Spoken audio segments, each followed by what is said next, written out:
guys, welcome back to our live coverage of the Origins Summer Preview. You're watching the Dice Tower. I'm Sam Healy. This is Sean Brown from Mr. B Games. He's going to show us, you just said it and I just... Helionox. Helionox, we think. Yeah, Helionox. But the accent on the could correct us. Yeah, there you go. So thanks for joining us, man. Good to see you, We man. appreciate it. Show us what's up with this game. So I wanted to talk about the Mercury Protocol Expansion, which is the new expansion for the game. Okay. We actually just went live a couple days ago on Kickstarter. It's already like 3 times over its funding, which is awesome. Bonus. We're reprinting the core game for people that missed it. It's a very underrated, pretty cool little system that we always plan to do more expansions and things for. Very cool. So we're doing a deluxe version right now, which will include the base game and the expansion. So what I wanted to do is give you a quick rundown of how the base game works and then show you some of what the expansion adds. Very cool. All right, Let's so hit it. The base game's your typical deck builder, 10 card, starter deck, right? Gotcha. What's gonna consist of is it's gonna consist of mineral assets, which are like your currency, your basic space buck.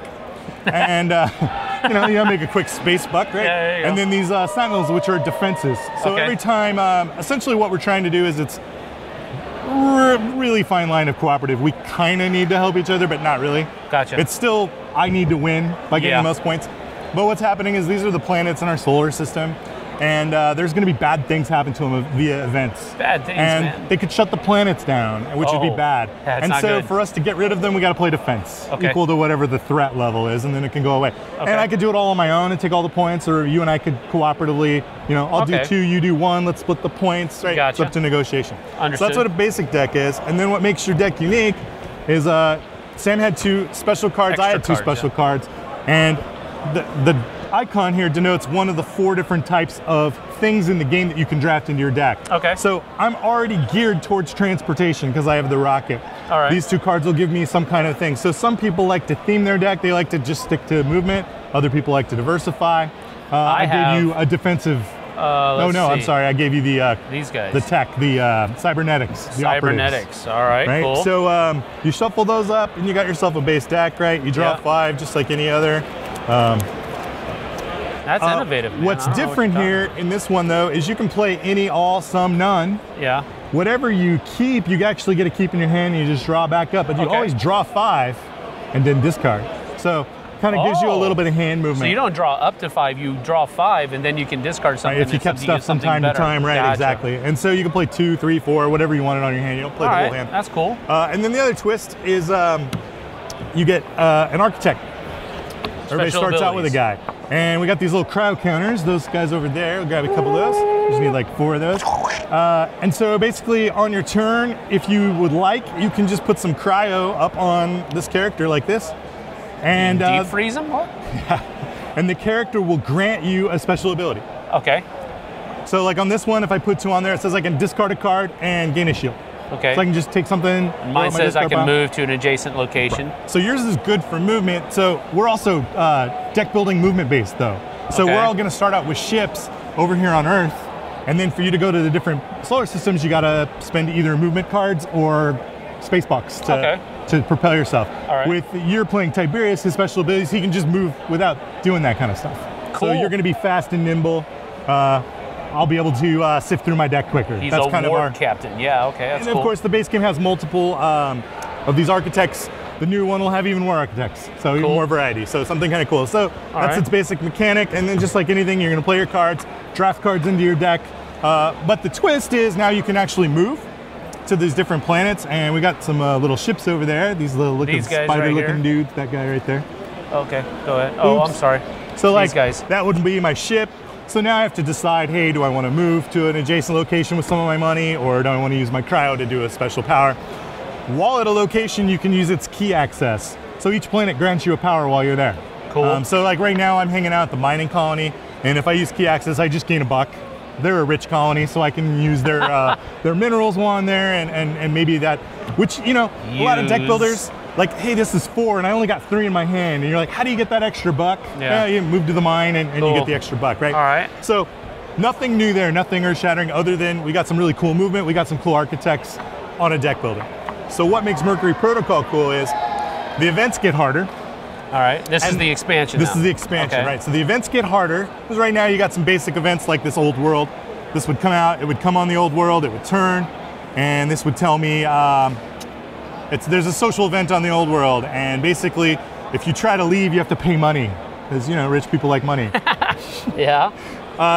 So there's like a penalty to leave. Right. That's what the event is. So anybody could go here, and as long as we played 2 defense, we could just get rid of that. Okay. And then the other thing an event does is it shuts down the key location, so nobody can use key access on the old world. Because there's the social event going on, and everybody's busy. Everybody's busy. Right. So you know they're pretty cool in the base game. They get really crazy in the expansion. Okay. You know, they just have some different things. Like this one is a raid for stolen goods. Which, let me back up before I talk about that event. One of the things you got in here is you have a request deck. So these are like missions. These are going to tell you things like the belt, you know, the yellow planet over here, the Sirius mining colony, they are requesting goods delivered to Mars. In this case, Mars is next door, so it's a pretty short trip. It's pretty easy.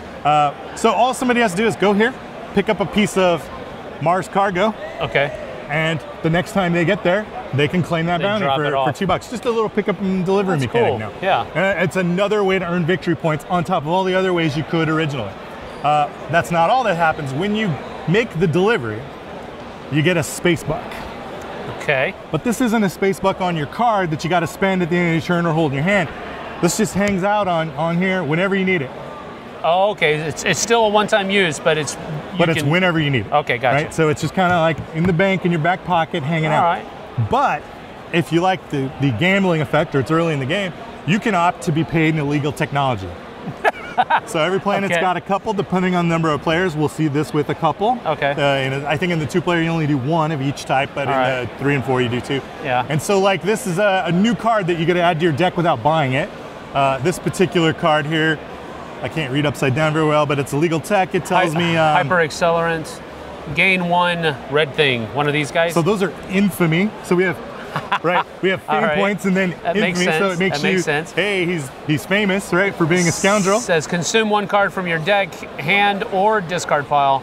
Remove 1 cryo. Right. So basically, that's one of these things that's going to allow you to clear your deck quicker, or start to reload your architect. Right. Get burn that cryo off. Super handy in this game, but it comes with a cost. Is that end of the game? At the end of the game, if you're caught with illegal tech, you lose more. Right? So at some point, you got to call that card from your deck. Gotcha. Or you think you got a big enough lead, you can hang with a little bit of legal tech. So it's definitely for the guy who plays this, who does pretty good, but goes, man, I just need an edge. Try some illegal tech. Okay. I love the illegal tech aspect. For me, it just takes pickup and delivery, and the illegal tech, boom, takes it over the top. That's cool. And you know, so beyond that, right? You've got the events, a couple of new cards, obviously. There's a few new defense cards. Basically, the idea is you mix these in, right?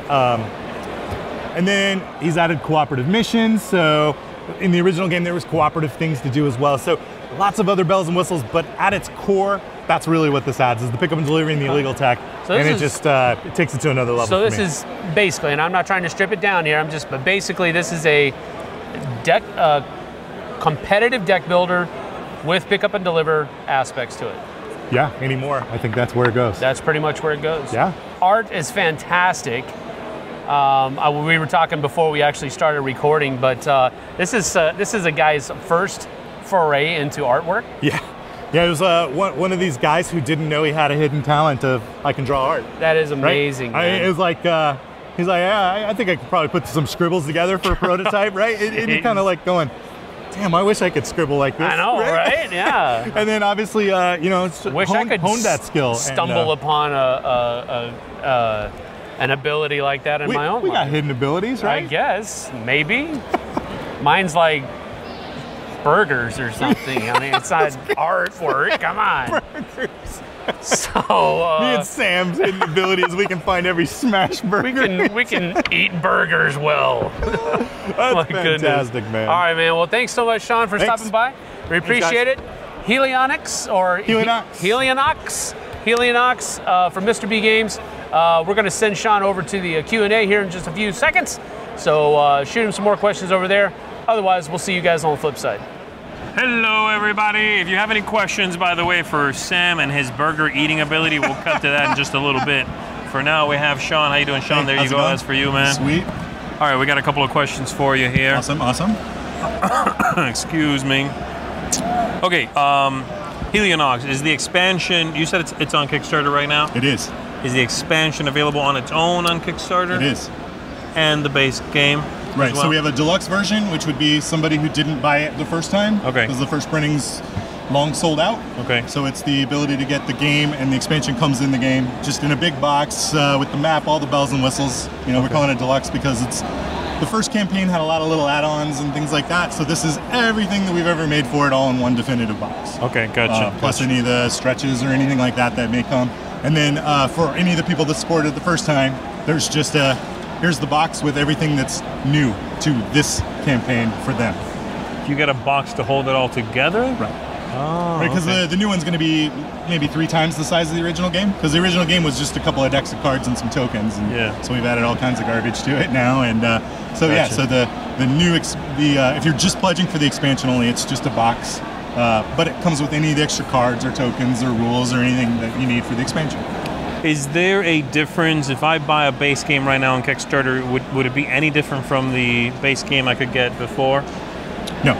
It's the same exact. Right. So the idea is if you already own it Uh-huh. in any capacity, you just buy the expansion. You're good. It's and you pretty can much take your original cards and just throw them in the box. Okay. Okay. Cool. So that was that. MSRP for the expansion when it's out.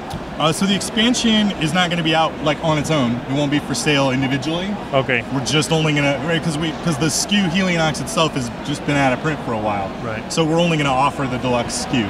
So eventually, if you back it retail. now and you have the game, you can get the expansion and you're good. If you wait, you get the base game and the expansion, and that is the only product that is going to be available. Okay, got it. Makes sense. Do you have any plans for different languages? Currently, no. Okay, cool. And then final thing, just a little looking towards a future kind of question. Anything else you can tell us coming out from Mr. B in the upcoming months and years and decades? Months, years, decades. I'll go with months first. We're going long, baby. We're going deep. So in the coming months, Aviation Tycoon, which is like a pickup and delivery airline game from Ted Cheatham. That's like on the horizon. After that is a game called Hellenica, which is what is it? Hellenica.